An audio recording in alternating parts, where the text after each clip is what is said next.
Hello friends, welcome back to cinema secrets. இன்னைக்கு இந்த வீடியோவில் பேச போகிறது நம்ம தமிழ் சினிமாவில் இந்த வருஷம் களமிறங்க போகும் புதுமுக ஹீரோக்கள் வரதெல்லாம் ரொம்ப சகஜம்ப்பா. இதில் என்ன ஸ்பெஷல் அப்படின்ற மாதிரி கேட்டிங்கன்னா, இவங்க எல்லாருமே வாரிசு நடிகர்கள். வருஷம் வருஷம் இந்த வாரிசு நடிகர்கள் மற்றும் ஒரு டஜன் கணக்கில் வந்துகிட்டு இருக்கிறாங்க தமிழ் சினிமாவில். ஸோ அதனால் இந்த வருஷம் யாரெல்லாம் வரப்போகிறாங்க, யாரோட பிள்ளைங்களாம் வரப்போகுது, யாரோட பசங்களாம் நடிக்க போகிறாங்க, யாரோட பசங்களாம் இயக்க போகிறாங்க அப்படின்றத பற்றி நம்ம தெளிவாக பேசிடுவோம். அதுக்கப்புறம் நீங்கள் ஒரு முடிவுக்கு வாங்க, இவங்கெல்லாம் ஜெயிப்பாங்களா ஜெயிக்க மாட்டாங்களா அப்படின்ற மாதிரி. ஸோ இதுக்கு மேலே இந்த இன்ட்ரோடக்ஷனை வளர்க்க தேவையில்ல, நேராக விஷயத்துக்குள்ளே போவோம். இந்த லிஸ்ட்டில் முதலாவதாக நான் சொல்ல போகிறது இன்பநிதி ஸ்டாலின் அவரை பற்றி தான் பேச போகிறேன். ஸோ கலைஞர் அவர்களோட 4வது ஜென்ரேஷன் புள்ள தான் நம்ம இன்பநிதி அவர்கள். கலைஞர் அவர்களே பார்த்தீங்கன்னா தமிழ் சினிமாவில் ஒரு ரைட்டரா, ஒரு கதா ஆசிரியரா, ஒரு வசனகர்த்தாவா ஒரு சில படங்களில் வந்து ஒர்க் பண்ணார். ஒரு சில படங்களில் கேமியோவா கலைஞராகவே வருவார். இதுக்கப்புறம் பார்த்தீங்கன்னா நம்ம மு.க. ஸ்டாலின் முதல்வர் அவர்கள், அவரும் பார்த்தீங்கன்னா ஒரு சில படத்தில் லீட் ரோலாகவும் நடிச்சிருக்காரு, ஒன் ஆஃப் த லீட்ஸாகவும் நடிச்சிருக்காரு. உதாரணத்துக்கு ஒரே ரத்தம் அப்படின்ற படம் மற்றும் மக்கள் ஆணையிட்டால் அப்படின்ற ஒரு படம். இதுக்கப்புறம் நம்ம உதயநிதி அவர்களோட பற்றி, அவரோட வளர்ச்சியை பற்றி, அவரோட சினிமா பயணத்தை பற்றி நான் புதுசாக சொல்லி என்ன நடக்க போகுது, ஏன்னா பல பேருக்கு தெரியும் அவர் குருவி அப்படின்ற ஒரு படத்தை தான் முதல்ல ரெட் ஜெயின் ப்ரொடக்ஷன் மூலியமாக தயாரிச்சாரு. இதுக்கப்புறம் பார்த்தீங்கன்னா ஓகே அப்படின்ற ஒரு படத்தின் மூலியமாக நடிகராக மாறினாரு. கட்சி அவர் நடிச்ச படம் மாமன்னன் அப்படின்ற படம் தான். இந்த படத்துக்கு அப்புறமா தமிழ் சினிமால இருந்து வாலண்டரி ரிட்டையர்மெண்ட் வாங்கிட்டு ஃபுல் டைம் பொலிட்டீஷியனா மாறிட்டாரு நம்ம உதயநிதி ஸ்டாலின் அவர்கள். இப்போ வந்து அவர் படத்தில் நடிகலனா கூட அவரோட ப்ரொடக்ஷன் கம்பெனியான ரெட் ஜெயின்ட் அப்படின்ற கம்பெனி வந்து இன்பநிதி அவர்களால் இப்போ நடத்தி கொண்டிருக்கிறார் இன்பநிதி அப்படின்ற மாதிரி சொல்லலாம். ஸோ இது மட்டும் இல்லை, இன்பநிதி அவர்கள் இப்போ தமிழ் சினிமாவில் ஒரு டெபியூ ஹீரோவாக மாற போகிறாருங்க. அது எப்போ அப்படின்றதெல்லாம் நம்மளுக்கு தெரியல, ஆனால் இந்த வருஷம் கண்டிப்பாக நடக்கும். எப்படி சொல்கிறேன்னு பார்த்தீங்கன்னா, இப்போ red giant movies production, red giant மூவிஸோட டிஸ்ட்ரிபியூஷன் படங்களெல்லாம் பாருங்களேன், டைட்டிலில் ரெட் ஜெயின் மூவிஸ்ன்னு போட்டுட்டு இன்பநிதி வழங்குபவர் அப்படின்ற மாதிரி பேர் வரும். ஸோ இதுக்கு முழுக்க காரணம் இந்த கம்பெனி இன்பநிதி அவர்கள்கிட்ட கைமாறிடுச்சு. ஸோ அது மட்டும் இல்லாமல் என்னென்ன சினிமாவில் நடக்குது, சினிமா பிஸ்னஸ் எப்படி அப்படின்ற மாதிரி இப்போ டீட்டெயில்டாக கற்றுக்கொண்டிருக்கிறார் நம்ம இன்பநிதி அவர்கள். இது மட்டும் இல்லாமல் இப்போ ஒரு ஆக்டிங் கிளாஸும் போயிட்டு இருக்கிறாராம். ஸோ எதனாலன்னு பார்த்தீங்கன்னா, மாரி செல்வராஜ் அவர்கள் அடுத்ததாக இயக்க போகிற படத்தில் இன்பநிதி அவர்கள் தான் ஹீரோவே. இது எப்போ நடக்குது, புது நியூஸாக இருக்குதுன்னு கேட்டிங்கன்னா, இல்லை, இப்போ மாரி செல்வராஜ் அவர்கள் தனுஷை வச்சு ஒரு படம் பண்ண போகிறாரு. ஸோ இந்த படம் முடிஞ்ச கையோட, இல்லை இந்த படம் நடக்கும் போதே சைமல்டைனியஸாக இன்பநிதி அவர்களை வச்சும் ஒரு படம் போது ஆரம்பிக்க போகிறாங்க அப்படின்ற மாதிரி சொல்லப்படுது. இதனால தான் பார்த்தீங்கன்னா ரொம்ப ரொம்ப ரொம்ப சீரியஸாக வந்து இப்போ ஆக்டிங் கிளாஸில் அழுகிற மாதிரிலாம் நடிச்சு எல்லாரையும் கொலை பண்ணுகிறார் இன்பநிதி அவர்கள். ஸோ அவர் வந்து சினிமாக்குள்ளே வந்து நடிக்கும் போது தான் இவர் நடிப்பு ஏற்றுக்கப்படுமா, இவர் மக்களால் ஏற்றுக்கப்படுவாரா அப்படின்றது அப்போ தான் நம்மளுக்கு தெரியும். பட் இருந்தாலும் எதனால் மாரி செல்வராஜ் அவர்களோட படத்தில் நடிக்கணும் அப்படின்ற மாதிரி கேட்டிங்கன்னா, இன்றைக்கி அரசியலுக்கு என்ன தேவை, மக்களுக்கு என்ன தேவை அப்படின்றதோட மக்களோட உணர்ச்சியை தூண்டுவதற்கு என்ன தேவை அப்படின்ற மாதிரி படம் எடுக்கிறதுக்கு இங்கே ஒரு சில இயக்குனர்கள் இருக்காங்க. ஸோ அவங்களோட போய் கை கோத்தா மட்டும்தான் நம்மளை வந்து அந்த மக்கள் திரும்பி பார்ப்பாங்க அப்படின்ற மாதிரி நிலைமை மாறிவிட்டது. ஸோ இதனால தான் மாரி செல்வராஜ் அவர்களை தேர்ந்தெடுத்தாரோ என்னமோ நம்மளுக்கு தெரியாது. ஏன்னா அவங்க வீட்லேயே அவங்க அம்மாவே ஒரு இயக்குனர் தான், அவங்களே நல்ல படங்கள் கொடுத்துருக்காங்க. அவங்க கூடயே கை கூத்தி ஒரு டெபியூ ஆகலாம், மாரி செல்வராஜ் கூட ஏன் டெபியூ ஆகணும் அப்படின்றத நீங்களே யோசிச்சுக்கோங்க. இது மட்டும் இல்லாமல் இந்த படத்தில் இசையமைப்பாளர் சாய் அபயங்கர் அப்படின்ற மாதிரி முடிவாக இருக்கான். ஃபைட் எல்லாம் பீட்ரேனா. ஸோ அப்போல்லாம் வேற லெவலில் இருக்கும், வேற லெவலில் வெறித்தனமாக இருக்கும். பாருங்களேன் பொறுத்து இருந்து.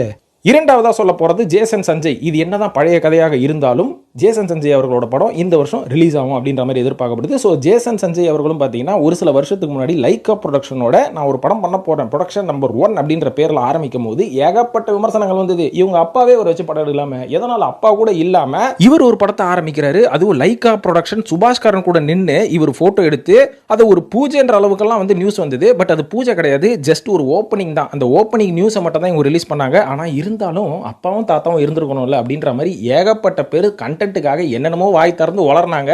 பட் அவர் அதெல்லாம் பற்றி கண்டுக்கல. நீ என்ன வேணாலும் பேசிக்கோ, ஒரு படத்தை நான் இப்போ வந்து டைரக்ட் பண்ணணும், அதுக்கு என்ன ப்ராசஸோ அதை நான் பார்த்துட்டு இருக்கிறேன், ஆளை விடுங்கடா சாமி அப்படின்ற மாதிரி பொறுமையாக 1.5 வருஷம் காத்து கொண்டு இருந்து சந்தீப் கிஷனை வச்சு இப்போ சிக்மா அப்படின்ற ஒரு படத்தை எடுத்து முடிச்சிருக்காரு. இந்த படத்தோட டீசர் சமீபத்தில் வெளியாச்சு. பார்க்கறதுக்கு ரொம்ப வித்தியாசமாலாம் ஒன்றும் இல்லை, 10ஓட 11 ஒரு ஆக்ஷன் ஃபிலிம், ஒரு ஆக்ஷன் கிரைம் த்ரில்லர் ஃபிலிம் எப்படி இருக்குமோ அந்த மாதிரி தான் இருந்திருக்குது.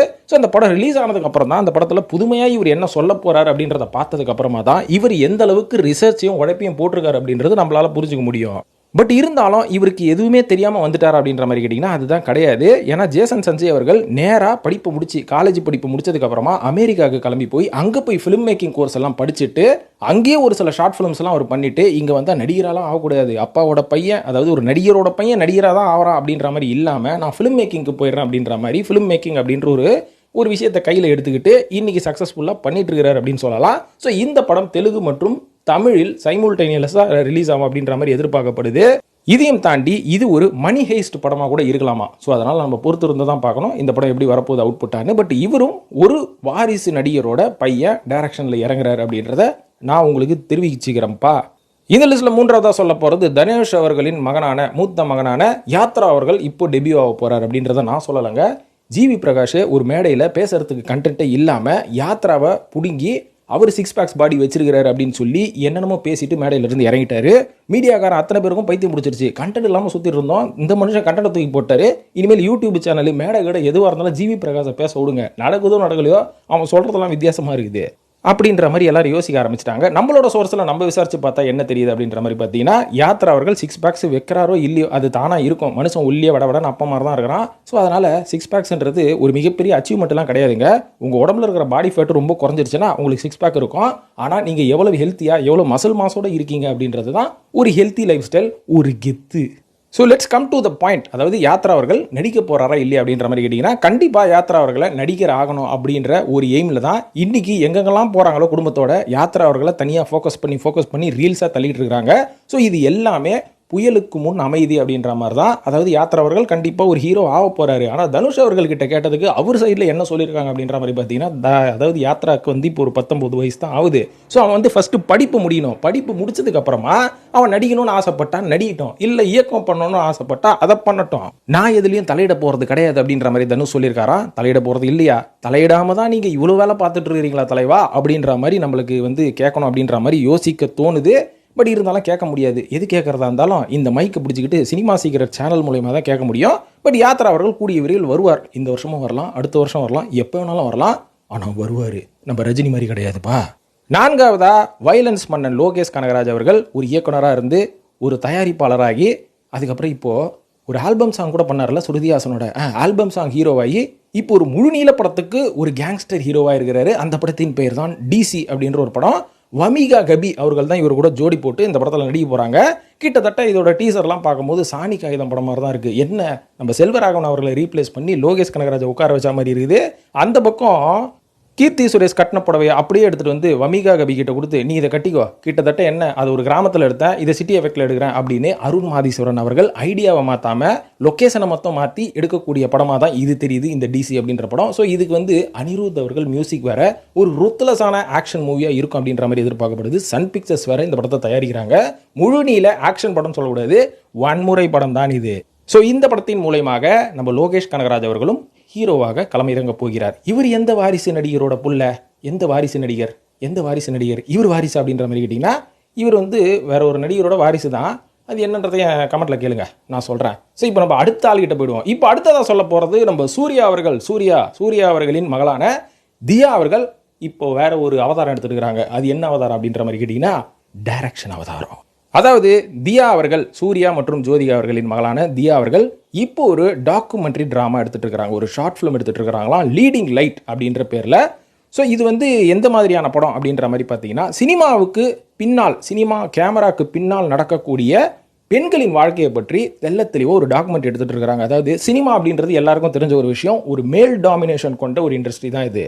ஸோ இந்த இண்டஸ்ட்ரியில் பெண்களுக்கான சுதந்திரம் எப்படி இருக்குது, பெண்களுக்கான பாதுகாப்பு எப்படி இருக்குது, அவங்களோட வாழ்க்கை எப்படி இருக்குது, ஸோ அவங்க படுற கஷ்டங்கள் என்ன அப்படின்றத பற்றி எல்லா டிபார்ட்மெண்ட்டில் இருக்கிற பெண்களை வந்து கூப்பிட்டு வச்சு அவங்கள ஒரு இன்டர்வியூ எடுத்து ஒரு குறும்படமாக எடுக்க போகிறாங்களாம், எடுத்து வச்சிருக்கிறாங்களாம். கிட்டத்தட்ட தியா அவர்களுக்கு 17 வயசு தான் ஆகுது. ஸோ நம்ம சூர்யா அவர்களோட 2D அப்படின்ற ஓன் பேனரில் கிட்டத்தட்ட 13 நிமிஷம் கொண்ட ஒரு கண்டென்ட் உள்ள இந்த ஷார்ட் ஃபிலிம் எடுத்து வச்சிருக்கிறாங்க. ஸோ இதன் மூலயமாக இவங்க ஒரு இயக்குனர் அப்படின்ற ஒரு அவதாரத்தில் இறங்கிட்டாங்க.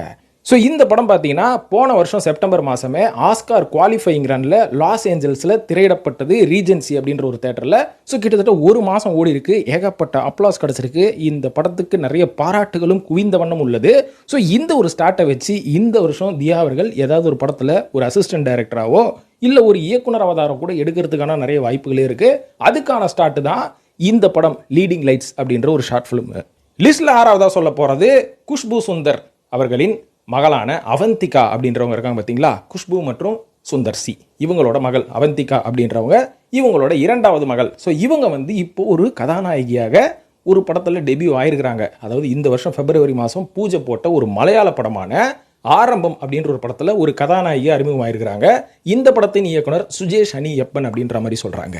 ஸோ இந்த படத்தில் குஷ்பு அவர்களும் ஒரு முக்கியமான கதாபாத்திரம் பண்ணியிருக்காங்க. அதுவும் குஷ்பு அவர்கள் மலையாள இண்டஸ்ட்ரியில் கிட்டத்தட்ட 35 வருஷத்துக்கு அப்புறமா மறுபடியும் ரீஎன்ட்ரி கொடுத்துருக்காங்க. 1991 வருஷம் மோகன்லால் அவர்கள் நடித்த அங்கிள் பன் அப்படின்ற ஒரு படத்தில் தான் குஷ்பு அவர்கள் கடைசியாக நடித்ததாக சொல்லப்படுது. அதுக்கப்புறம் 35 இயர்ஸ் லேட்டர் அவந்திகா அவர்கள் அவங்க மகளுக்காக இந்த படத்தில் நடிச்சிருக்காங்க. இது மட்டும் இல்லாமல் இந்த படத்தில் சரிதா, இந்திரன்ஸ் மற்றும் அல்தாப் சலீம் போன்ற பெரிய பெரிய நடிகர்கள்லாம் இந்த படத்தில் நடிச்சிருக்காங்க.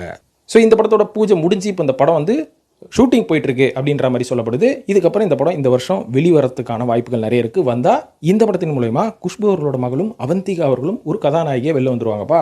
ஸோ இவர்களும் ஒரு வாரிசு நடிகை தானே. இப்போ இவர்களை தொடர்ந்து 7வதா சொல்ல போறது டைரக்டர் சங்கர் இருக்கார் பார்த்தீங்களா, இவரோட மகனும் ஹீரோ ஆகிறதுக்கான வாய்ப்புகள் இந்த வருஷம் நிறைய இருக்குன்னு சொல்லப்படுது. ஆனால் இவர் எப்போ இவரோட கெரியர் ஆரம்பிச்சாருன்னு பார்த்தீங்கன்னா, இவர் முதலில் ஆரம்பிச்சது முருகதாஸ் அவர்கள் எடுத்த மதராசி அப்படின்ற ஒரு படத்தின் மூலமாகத்தான். ஸோ இவரோட பேர் என்னன்னு பார்த்தீங்கன்னா அர்ஜித் சங்கர் அப்படின்ற மாதிரி சொல்றாங்க. ஏற்கனவே இவரோட அக்கா அதித்தி 2 படத்தில் நடிச்சுட்டு ஓடி போயாச்சு. ஸோ தம்பி என்ன பண்ண போறாரு பார்ப்போம் அப்படின்ற மாதிரி கேட்டா, இவர் ஏகப்பட்ட கிரவுண்ட் ஒர்க் பண்ணிட்டு இருக்காரு. ஏன்னா இவர் வந்து முதல்ல ஏஆர் முருகதாஸ் அவர்களோட மதராசி படத்தில் ஒரு உதவி இயக்குனராக தான் பணியாற்ற ஆரம்பிச்சிருக்காரு. இதுக்கு காரணம் என்ன, சங்கர் என்னோட அப்பாவே ஒரு பெரிய டைரக்டர், அவரோட டைரக்ஷன்லேயே நான் ஒர்க் பண்ணலாம் அப்படின்னு கேட்டீங்கன்னா, இல்லை கம்ஃபர்ட் ஜோன் ஆகிடும், அப்பாவோட மகன் தானே. ஸோ அதனால் அப்பனும் பிள்ளையும் ஜாலியாக என்ன வேணாலும் பண்ணுவாங்க, என்னத்தை கற்றுக்க போகிறான் அப்படின்ற ஒரு பேர் வந்துடக்கூடாதுன்னு சங்கர் தான் எடுத்த உடனே என் டைரக்ஷனில் நீ ஒர்க் பண்ணாத, நான் வேற யாராவது இயக்குனர்கிட்ட சொல்கிறேன், அந்த படத்தில் போய் ஒர்க் பண்ணுன்னு சொல்லியிருக்கிறாரு.